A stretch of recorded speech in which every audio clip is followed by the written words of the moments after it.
80, cuando muchos de ustedes todavía no habían nacido, más o menos por estas fechas, y la mujer que amo y que estaba perdidamente enamorada de mí, pero éramos amigos aún, me invitó su mejor amiga, Mirna, a una iglesia. Y yo era católico, aunque pues la realidad es que no profesaba la fe ni asistía a la iglesia. Y me dijo, me acaban de invitar a una iglesia cristiana, yo jamás había ido a una iglesia cristiana. Y no quiero ir sola, acompáñame. Y pues yo tenía otro interés, la verdad no me interesaba ir a la iglesia católica o a la iglesia cristiana, sino me interesaba estar con ella. Y cuál fue mi sorpresa, que al llegar a esa iglesia empecé a escuchar al predicador y captó mi atención porque mucho de lo que decía se acomodaba perfectamente a mi vida. Y seguía yo escuchándolo y decía, bueno, pero es que él no me conoce. Y la amiga de mi esposa tampoco me conoce como para haberle contado mi historia. Es más, éramos amigos, todavía no sabía mucho de mi historia de ella. Y era la primera vez que ella iba a esa iglesia, entonces tampoco podía haberle platicado a ese predicador quién era yo. Y hubo un momento en que sentía que nada más estábamos él y yo en la iglesia y que todo lo que estaba diciendo era para mí. Y traigo esto a colación porque hace poco, no mucho, y no es la única ocasión, y sé que no es solo a mí al que le pasa esto, las personas se acercan a los pastores o al predicador o al líder espiritual que está dando el mensaje para decir, oye, ¿quién te platicó eso de mí? ¿O cómo te enteraste? ¿O por qué me tiraste tan duro? Y la realidad es que no es así. El sermón que Dios puso en mi corazón para esta mañana, yo creo que lo preparé hace como probablemente 6, 7 semanas. Y es cierto, cuando estamos preparando un sermón, tendemos a pensar en algunos hermanos o hermanas de la iglesia para los que como pastor y los que conocemos de sus vidas nos parece adecuado para el momento que están viviendo, las circunstancias, pero nunca se prepara un sermón para una sola persona. Imagínense que se preparara el sermón para Esteban y Esteban no aparece. Pues de nada sirvió el sermón. Entonces el sermón no se prepara para una persona, se prepara para la iglesia guiados por el Espíritu Santo. Y no es casualidad que cada uno de nosotros, conforme escuchamos el sermón, recibamos parte de ese alimento espiritual que solo Dios sabe que necesitamos. Solo Él lo sabe porque Él es el que sí nos conoce a ti y a mí y sabe qué clase de alimento espiritual nos hace falta. Pero así lo planeó Él. O sea, Isaías capítulo 55, no lo busque, confíe en mí que voy a leer literalmente lo que dice la palabra de Dios. Isaías capítulo 55, versículo 10 dice, porque como desciende de los cielos la lluvia y la nieve y no vuelve allá, sino que riega la tierra y la hace germinar y producir, y da semilla al que siembra y pan al que come, escuche, así será mi palabra, dice Dios, que no volverá a mí vacía, sino que hará aquello para lo que fue enviada. La palabra de Dios va ya cargada, destinada específicamente para cada uno de los que la oímos, y dice, será prosperada, dice, sino que hará lo que yo quiero y será prosperada en aquello para lo que la envié. De modo que el plan de Dios es que tú y yo, cuando escuchamos algún mensaje, recibamos ese alimento espiritual que nos hace falta. Y hago énfasis en todo esto porque el sermón que tenemos esta mañana es un sermón de corte evangelístico. Yo esperaba que llegaran personas que aún no son creyentes. Pero no quiere decir eso que tú y yo no tengamos alimento espiritual. Lo que vamos a aprender esta mañana quisiera que te lo llevaras para poder hablarle a otros. Entender cualquier parte de las Escrituras es un compromiso ante Dios para ir y discipular a otro. No para que te lo guardes, no para que te lo quedes. Una vez que lo entiendes, tú y yo tenemos el compromiso de llevarlo a quien no lo conoce. De modo que lo que escuches esta mañana, guárdalo en tu corazón y piensa en ti. No pienses en nadie más conforme estoy predicando. Me digas, ojalá estuviera aquí tal persona para que escuchara esto, porque le hubiera quedado perfectamente bien. Todos necesitamos alimento espiritual, si no, no estaríamos aquí. El sermón de esta mañana está titulado 5 verdades irrefutables, es decir, indiscutibles, 5 verdades que no se pueden contradecir, y lo vamos a demostrar con la palabra de Dios. La primera verdad dice así: no todas las criaturas de Dios irán al cielo al morir. Vamos a proyectar prácticamente todos los versículos para que se facilite la comprensión del mensaje. ¿Okay? Dice: no todas las criaturas de Dios irán al cielo al morir. Ahora, sé que hay muchas personas que para que crean esto tienen que creer que Dios los creó. Y tristemente la ciencia trata de engañar a las personas. He tenido algunas pláticas con algunos científicos y dicen: yo solo me puedo basar en hechos comprobables. Toda mi vida está cimentada y formada en hechos comprobables, así es que si tú no puedes comprobar que Dios me creó, yo no creo que Dios me haya creado. Y platicaba con un científico, decía yo: me da mucha pena tu situación, me da mucha pena tu posición, porque no es congruente lo que dices con lo que vives. Me dice: ¿a qué te refieres? Bueno, por ejemplo, tú estás basando tu vida, toda tu existencia y todo tu futuro lo estás basando en teorías, y las teorías no son hechos comprobables. Me dice: ¿cómo que lo estoy basando en teorías? Claro. ¿Tú crees en la teoría de la evolución de Darwin? Porque si me dices que no fuiste creado, entonces tú crees que eres producto de la evolución, y esa es una teoría que tiene, por cierto, 160 años y no se ha podido comprobar, y ¿sabes qué? Tampoco se va a poder comprobar hasta que se acabe el mundo.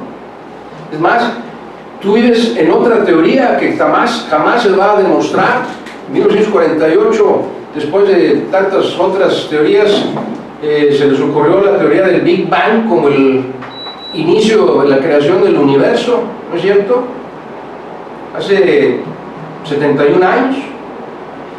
Y entonces tú estás basando tu existencia en teorías no comprobadas, y son teorías que jamás se van a comprobar.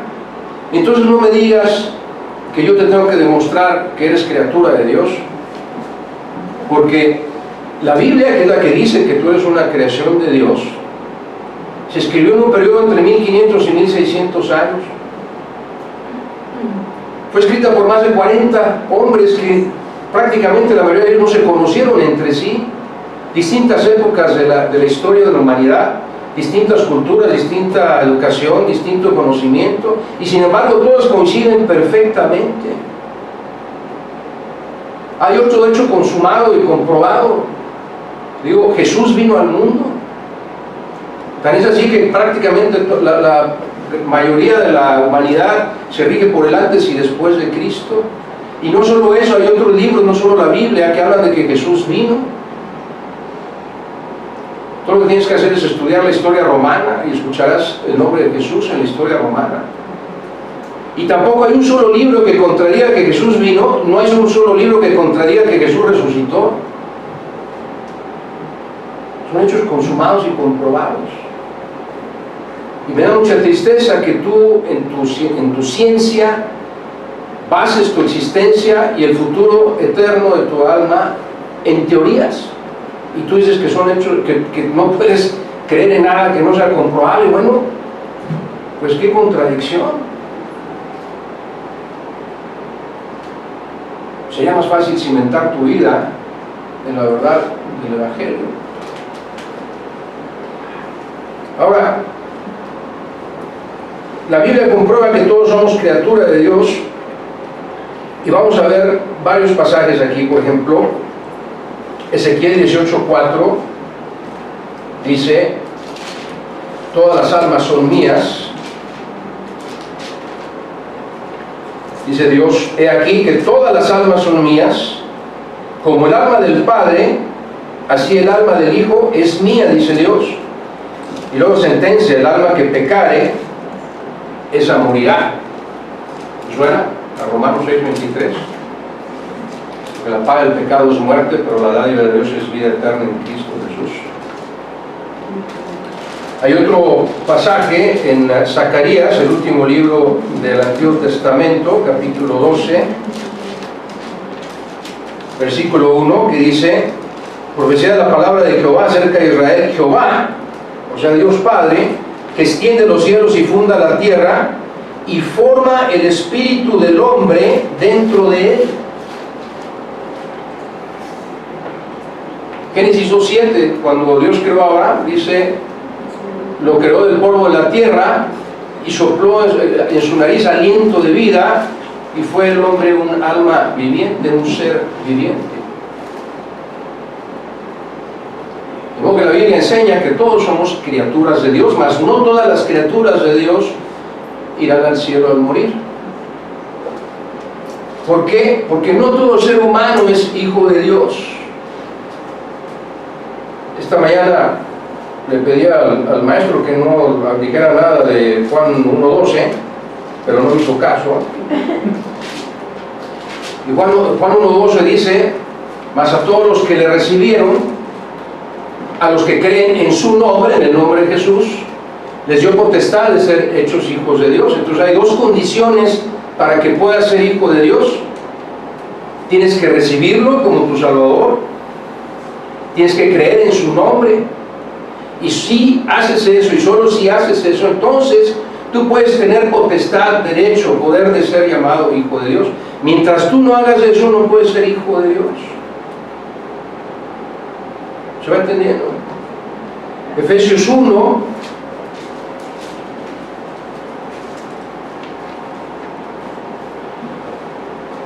desde el versículo 3 dice: bendito sea el Dios y Padre de nuestro Señor Jesucristo, que nos bendijo con toda bendición espiritual en los lugares celestiales en Cristo, según nos escogió en Él antes de la fundación del mundo, para que fuésemos santos y sin mancha delante de Él, en amor, habiéndonos predestinado para ser, escuche bien, adoptados hijos suyos, ¿por medio de quién? De Jesucristo, según el puro afecto de su voluntad, para alabanza de la gloria de su gracia, con la cual nos hizo aceptos en el amado. Es decir, tenemos que ser hechos aceptos en Cristo para poder ser hijos de Dios, para poder ser adoptados. Entonces no todo ser humano, no toda criatura es hijo de Dios, sino aquellos que cumplimos con estos requisitos. El requisito de aceptar a Cristo como nuestro Salvador y Redentor. Otra realidad es que algunas iglesias no les gusta que se hable de este tema, pero Jesús lo habló. Y si Jesús lo habló y si está en la palabra de Dios, tenemos que hablar de él. ¿Sabe? El infierno sí existe. Y nunca se va a acabar. Aquellas sectas, iglesias que predican que el infierno es lo que se vive en la tierra, y etcétera, etcétera, no están en base a las Escrituras. Dice Mateo 25,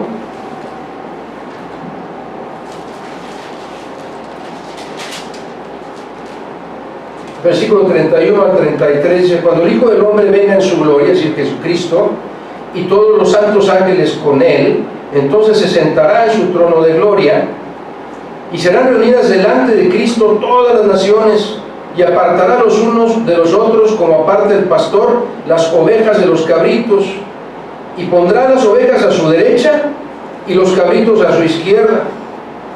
Versículo 34, entonces el Rey, es decir, Jesucristo, dirá a los de su derecha, es decir, a las ovejas: venid, benditos de mi Padre, heredad del reino preparado para vosotros desde la fundación del mundo. Pero luego en el versículo 41 dice: entonces dirá también a los de la izquierda, es decir, a los cabritos: apartaos de mí, malditos, ¿a dónde? Al fuego eterno, es decir, un fuego que nunca se apaga, preparado para el diablo y sus ángeles. Versículo 46, termina el Señor Jesucristo su exposición diciendo: e irán estos los cabritos al castigo eterno, y los justos, los que hemos aceptado a Cristo como Salvador, a la vida eterna. Castigo eterno, fuego eterno. El infierno sí existe. Y no puede ser enviado allá, sino hasta después de morir. De modo que el infierno no está aquí en la tierra. En Marcos 9, que es un pasaje que se ha malentendido en algunas cosas, y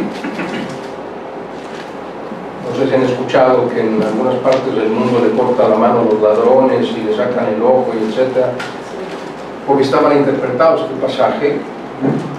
Marcos 9, versículo 43: si tu mano te fuera ocasión de caer, córtala. Mejor te es entrar en la vida eterna, obviamente, manco, que teniendo dos manos ir al infierno, y dice del infierno, al fuego que no puede ser apagado, donde el gusano de ellos no muere y el fuego nunca se apaga. Y si tu pie te fuera ocasión de caer, córtalo. Mejor te es entrar a la vida eterna cojo, que teniendo a dos pies ser echado en el infierno, otra vez al fuego que no puede ser apagado, donde el gusano de ellos no muere y el fuego nunca se apaga. Y si tu ojo te fuera ocasión de caer, sácalo. Mejor te es entrar en el reino de Dios con un ojo, que teniendo dos ojos ser echado al infierno, otra vez, donde el gusano de ellos no muere y el fuego eterno nunca se apaga. Ahora, referente a esto, y permítame hacer una explicación acerca de los miembros del cuerpo, porque Dios no está diciendo córtalo, sácate el ojo, córtate el pie, corta la mano. Dios no está diciendo eso. Y el apóstol Pablo lo aclara en el capítulo 6 de Romanos,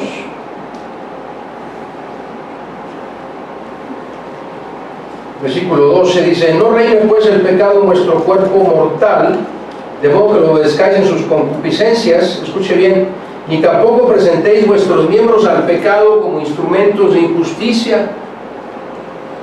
Sí, el pecado, tus miembros, el ojo, la mano, el pie. Sino presentaos vosotros mismos a Dios como vivos entre los muertos, y vuestros miembros como instrumentos de justicia.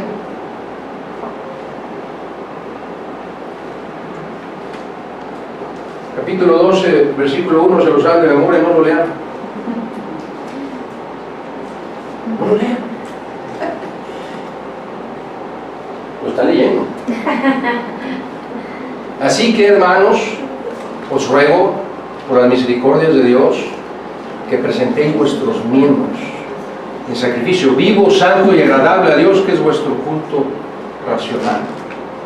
De modo que tu ojo, tu mano, tu pie, todos tus miembros deben ser presentados a Dios para que los use como instrumentos de justicia y no como instrumentos de pecado. A eso se refiere Marcos, el Señor Jesucristo en el Evangelio de San Marcos.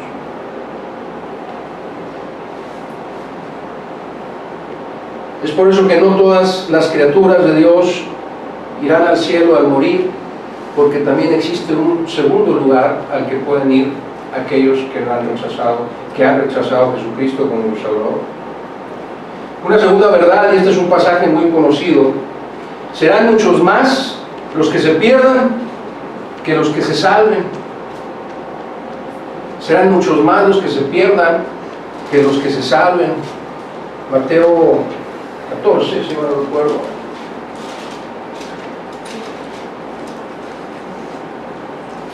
Mateo 7, perdón, versículos 13 y 14. Fíjense en la instrucción del Señor Jesucristo: entrad por la puerta estrecha. Tú y yo tenemos que tomar la decisión de entrar. No entras al cielo porque Dios te ama, entras porque aceptas a Cristo como Salvador y obedeces la acción de entrar en Él es la puerta. Ahorita vamos a ver más adelante.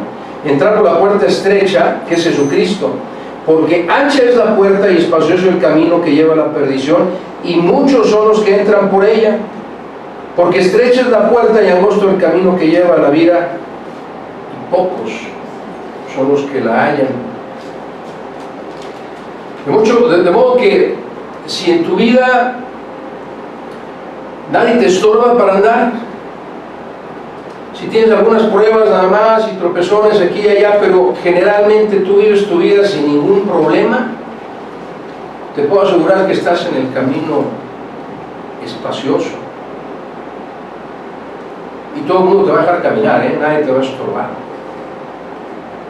Pero si en tu vida hay luchas, hay pruebas, hay batallas que ganar, esa es la vida cristiana.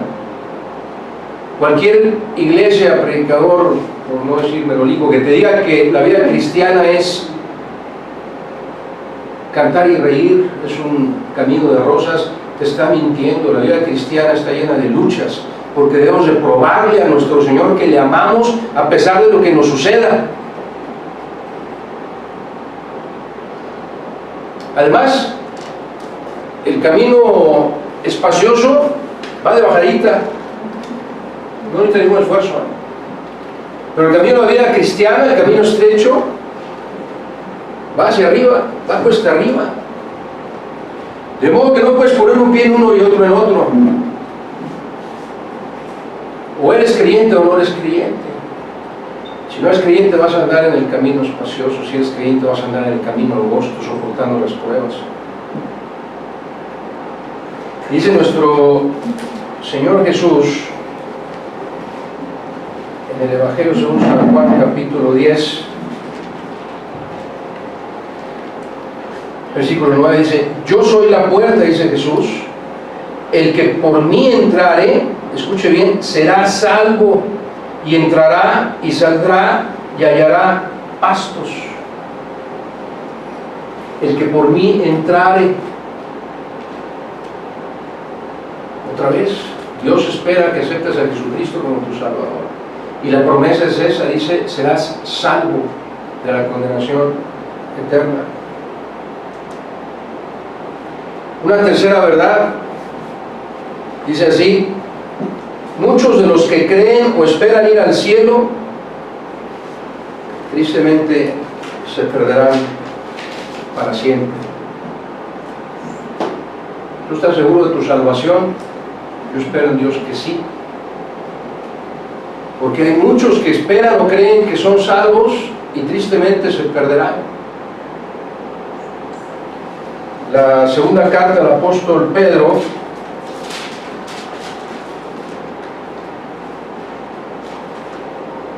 siendo una carta del apóstol Pedro, capítulo 2, versículos 1 al 3, dice: pero hubo también falsos profetas entre el pueblo, escucha, como habrá entre vosotros falsos maestros. Toda la vida de la humanidad habrá falsos maestros en las iglesias. Estos introducirán encubiertamente herejías destructoras y aún negarán al Señor que los rescató, atrayendo sobre sí mismos destrucción repentina. Y escuche más: y muchos seguirán sus disoluciones, por causa de los cuales el camino de la verdad será blasfemado, y por avaricia harán mercadería de vosotros con palabras fingidas. Sobre los tales ya de largo tiempo la condenación no se tarda y su perdición no se duerme. ¿Conoce usted líderes o ha oído hablar de líderes religiosos que tienen una vida llena de lujos, que prometen prosperidad? Tráeme tus diezmos y tus ofrendas y Dios te duplicará. La vida cristiana no, Jesucristo nunca te ofrece riquezas materiales como una condición de que lo aceptes. Lo que Jesucristo te ofrece es vida eterna. Y también te ofrece que mientras estés en la tierra obedeciéndole, Él va a satisfacer todas tus necesidades. Pero hay falsos maestros que predican este tipo de cosas que solo llevan al mundo a la perdición. Mateo 7:21 dice: no todo el que me llame Señor, Señor, entrará en el reino de los cielos, sino el que hace la voluntad de mi Padre que está en los cielos. No todo el que me diga Señor, Señor. Y es muy triste ver iglesias llenas, y no hablo de una iglesia en particular, incluso hablo de iglesias cristianas, que se llaman cristianas, en donde la gente le canta al Señor, alaba al Señor, le dice Señor y levanta las manos y lloran, etc., sin saber que no han aceptado a Cristo como su Salvador y por lo tanto están condenados a la perdición, porque han sido mal enseñados. Pero déjame decirte algo más. La responsabilidad de no ser engañado recae en ti. 1 Juan 2:1 dice: probad los espíritus si son de Dios. Cuando oigamos a alguien predicar, sea de la denominación que sea, Dios nos ordena a probar si ese espíritu está hablando de la palabra de Dios o está hablando de cualquier otra cosa que sea contrario a las Escrituras, porque si yo creo algo que no está en la palabra de Dios, me voy a desviar del camino. Y si en esa iglesia no te enseñan que tienes que renunciar a tu vida, tienes que humillarte ante Dios, tienes que suplicar el perdón de tus pecados, y tienes que venir a los pies de Cristo y decir: Señor, me arrepiento de todo lo que he vivido, quiero que entres a mi corazón, quiero que seas el Señor de mi vida. Si en esas iglesias no te lo enseñan, estás yendo a la perdición.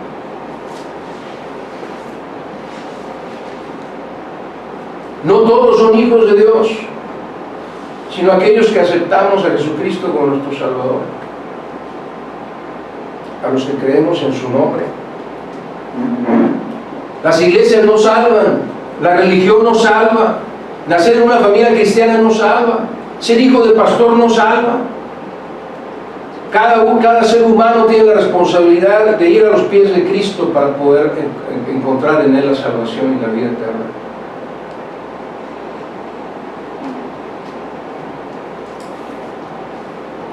Una cuarta verdad dice: nadie puede salvarse después de haber muerto. Y espero que note que estoy usando la Biblia, única y exclusivamente la Biblia, para demostrar estas verdades. No es mi opinión, es la palabra de Dios. Nadie puede salvarse después de haber muerto. En el mismo Evangelio según San Mateo capítulo 7, pero versículos 22 y 23,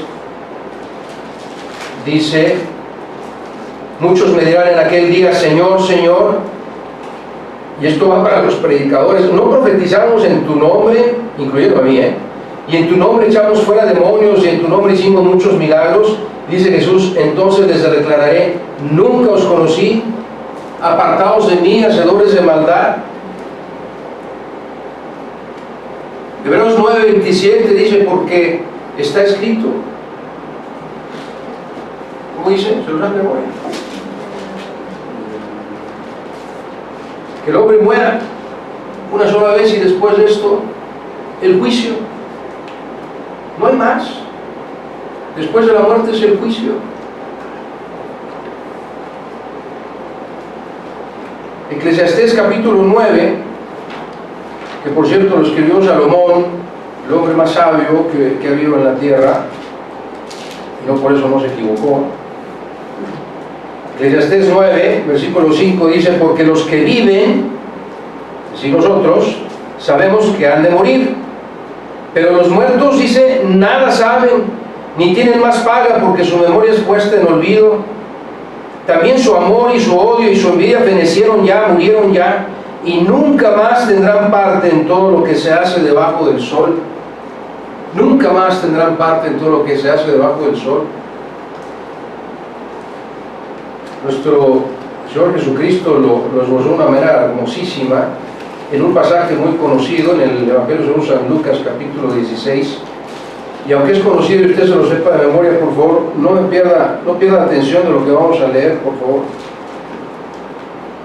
Lucas 16, narra la historia de un rico y Lázaro, y quiero hacer una observación.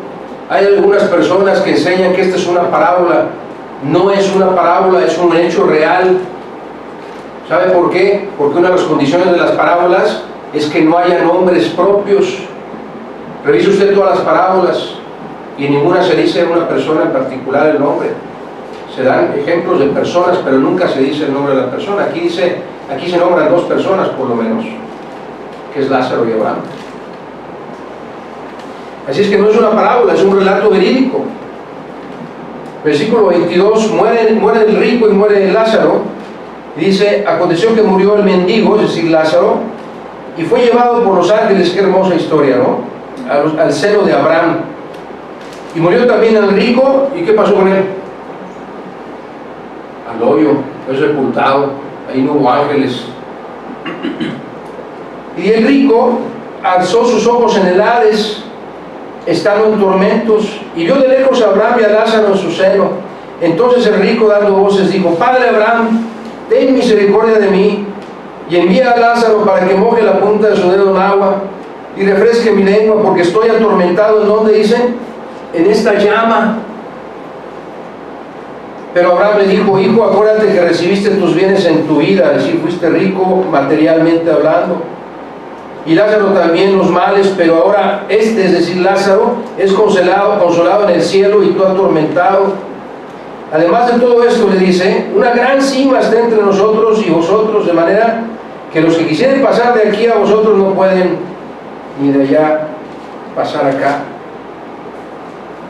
Nadie puede salvarse después de haber muerto, la verdad bíblica que estoy tratando de mostrar. Y en este pasaje, déjenme decirle, hay 4 cosas que nuestro Señor Jesús aclara. Primero, cuando las personas vayan al Hades y al infierno, será una existencia consciente. Estarán conscientes del tormento en el que estarán viviendo. También el Señor Jesucristo aclara esto, el tormento del infierno es una realidad, no es una falacia, no es una fantasía, existe. Además de esto, no hay una segunda oportunidad, porque el rico todavía después de esta historia dice, Padre Abraham, manda a alguien a hablar con mi familia, porque no creo que vengan a este tormento. No se puede, no hay una segunda oportunidad, ya no te puedes salvar ni salvar a otros. Y además, no hay comunicación entre los muertos y los vivos, eso es lo que enseña este pasaje. No hay. Hay espiritistas que están condenados también, por cierto, por la Escritura. Pero no hay comunicación entre los vivos y los muertos. Eso es lo que enseña este pasaje. Ahora, alguien me preguntó en alguna ocasión, bueno, ¿a dónde van los que mueren sin Cristo? Acabamos de leer, dice, van al Hades. El Hades es un lugar de tormento. Lo acabamos de ver, lo acabamos de leer. Dice, estoy aquí en esta llama, estoy en este tormento, dice el rico. ¿Y cómo sabemos que después van al infierno? Bueno, si usted ha leído Apocalipsis, a algunos no les gusta leerlo, pero hay mucha enseñanza en Apocalipsis. Del capítulo 20, escuche lo que voy a leer con mucha atención, por favor. Apocalipsis 20, versículo 13. Dice, y el mar entregó los muertos que había en él, y la muerte y el Hades entregaron los muertos que había en ellos. De modo que los que mueren sin Cristo ahorita van directo al Hades. ¿Lo está entendiendo? ¿Sí? Y una vez que llega a este momento, dice, la muerte y el Hades entregaron los muertos que había en ellos, y fueron juzgados todos estos muertos según sus obras. Después de eso, dice, la muerte y el Hades fueron lanzados al lago de fuego. Y aclara, esta es la muerte segunda. Los que no se hallaron inscritos en el libro de la vida fueron lanzados a ese mismo lago de fuego, que es el infierno. ¿Sí queda claro para dónde van los muertos sin Cristo? Van al Hades, y al final de los tiempos el Hades entrega a los muertos ante Dios Padre, para el juicio del gran trono blanco, en donde cada una de estas personas que rechazaron creer en Jesucristo van a vivir al infierno para siempre, a morir al infierno para siempre. Una última verdad: esta puede ser tu última oportunidad de asegurar tu entrada al cielo. Hoy, este momento, puede ser tu última oportunidad para asegurar tu entrada al cielo. Porque sabes, nadie tiene la vida comprada, nadie sabe lo que va a pasar saliendo de aquí.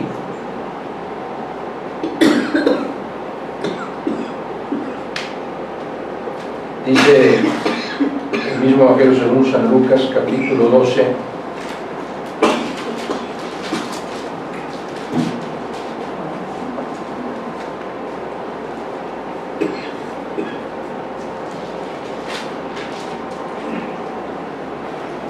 esta sí es una parábola, dice el Señor Jesús, les dio una parábola diciendo: de verdad un hombre rico había producido mucho, y él pensaba dentro de sí diciendo: ¿qué haré pues? ¿Qué haré? Porque no tengo dónde guardar mis frutos.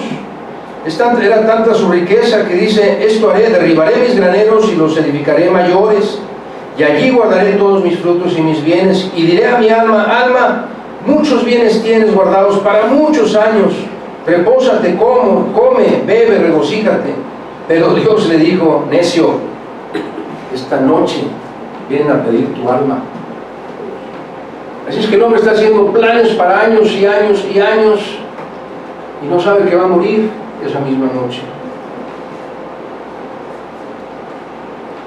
O como dice Santiago capítulo 4,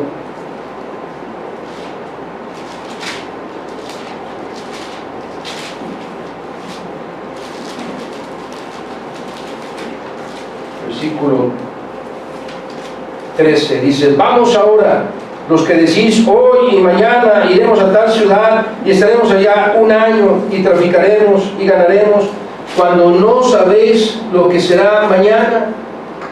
Porque ¿qué es vuestra vida? Ciertamente es neblina que se aparece por un poco de tiempo y luego se desvanece. En lugar de lo cual debierais decir: si el Señor quiere, viviremos y haremos esto o aquello. Pero ahora os jactáis en vuestras soberbias. Toda jactancia semejante es mala, y el que sabe hacer lo bueno y no lo hace, es pecado.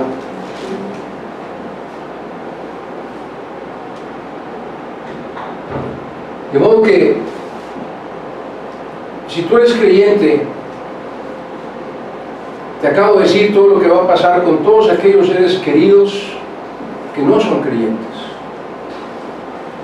Y es mi oración que salgas de aquí decidido a hablarles fuertemente de ello. Tienes muchos pasajes bíblicos que sustentan estas verdades, donde tú le puedes decir a esa persona que amas: oye, aún no eres hijo de Dios. Oye, el infierno sí existe. Oye, la iglesia no salva. Oye, estás en el camino que va a la perdición, a la destrucción eterna. Oye, Dios te ama. Porque la paga del pecado es muerte, pero la dádiva de Dios, el amor de Dios, la gracia de Dios, es vida eterna en Cristo Jesús, Señor nuestro. Tienes la oportunidad de alcanzar esa salvación.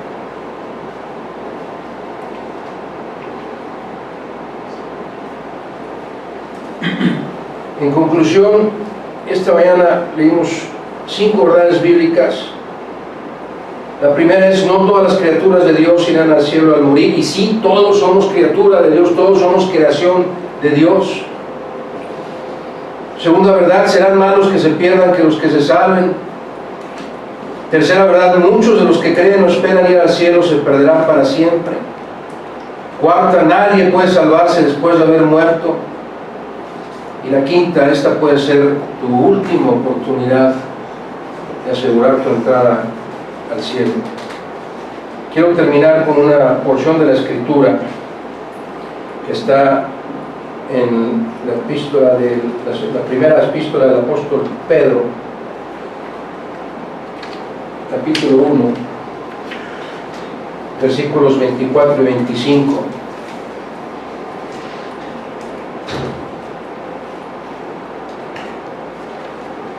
Dice: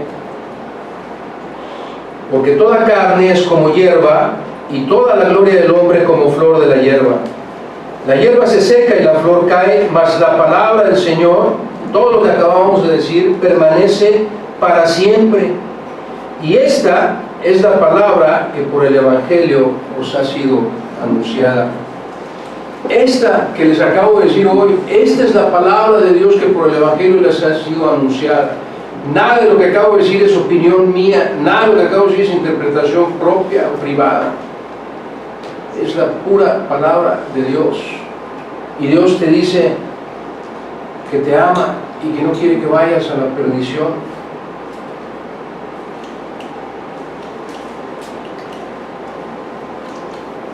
Es mi oración, insisto, que si tú ya conoces las Escrituras, si tú ya eres salvo, que te preocupes de todo corazón y de obra, no solo de palabra, no solo en oración, que te preocupes por aquellos que tú amas, que sabes que van camino a la perdición, que te preocupes y ocupes de aquellos que sabes que no son hijos de Dios, porque acabo de decirte cuál es el destino de cada uno de ellos según las Escrituras. Y yo estoy cierto que si tú les amas, no quieres eso para ellos. Esforcémonos por hablar con los seres que amamos para que vengan al conocimiento de Jesucristo. No lo eches en saco roto. De todas formas, el mandato de Dios es ese: ir y predicar a todo el mundo, ir y hacer discípulos a todas las naciones, enseñándoles que guarden todas las cosas que os he mandado. Ese es el mandato de Dios. No que te quedes con lo que aprendiste hoy, sino que vayas a enseñárselo a aquellos que sabes que lo necesitan. Y si tú confías en cualquier otra cosa, en la ciencia, en tu iglesia, en tu familia, en quien sea, en lugar de confiar en Jesucristo, es mi oración que este día rindas tu vida a tu Salvador. Él es lo que espera de ti. Eso es lo que Él quiere para ti.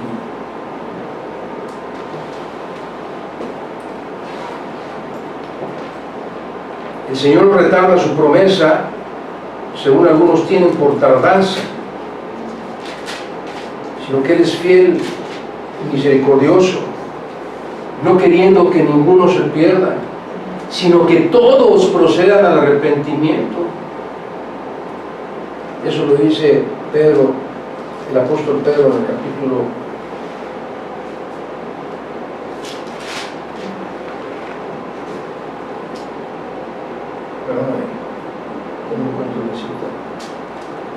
3, 2 Pedro 3:9.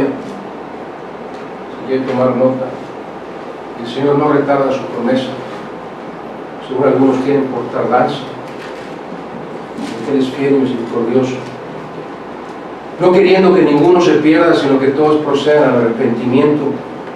Vamos atrás de aquellos que sabemos que les amamos para que procedan al arrepentimiento. Que no quede en nuestra conciencia que les pudimos hablar de Dios para que no cayeran en el lugar de tormento, sino en la vida eterna. ¿Amén? Amén. Vamos a tener una oración y después un último canto. Les invito a cerrar sus ojos.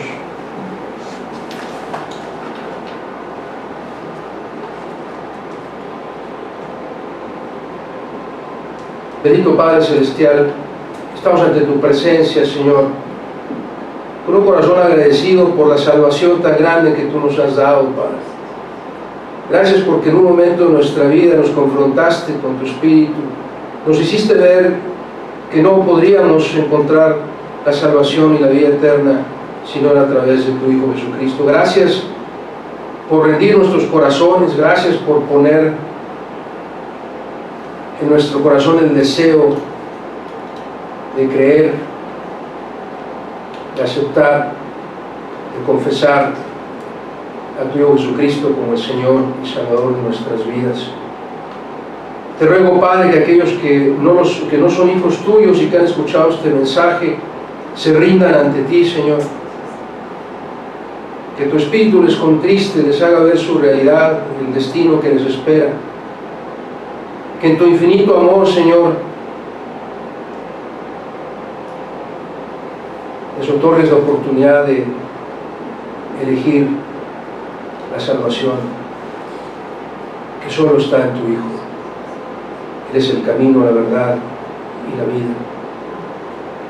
Y a los que ya somos hijos tuyos, Señor, fortalécenos, esfuérzanos para que vayamos con nuestros familiares, con nuestros seres queridos, con nuestros amigos a llevar tu Evangelio, Señor.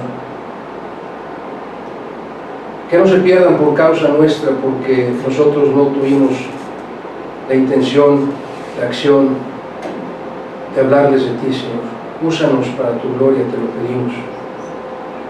Suplicamos estas bendiciones y agradecemos tus bondades y tu misericordia en el bendito y todopoderoso nombre de tu Hijo Jesucristo, nuestro Redentor y nuestro Salvador. Amén.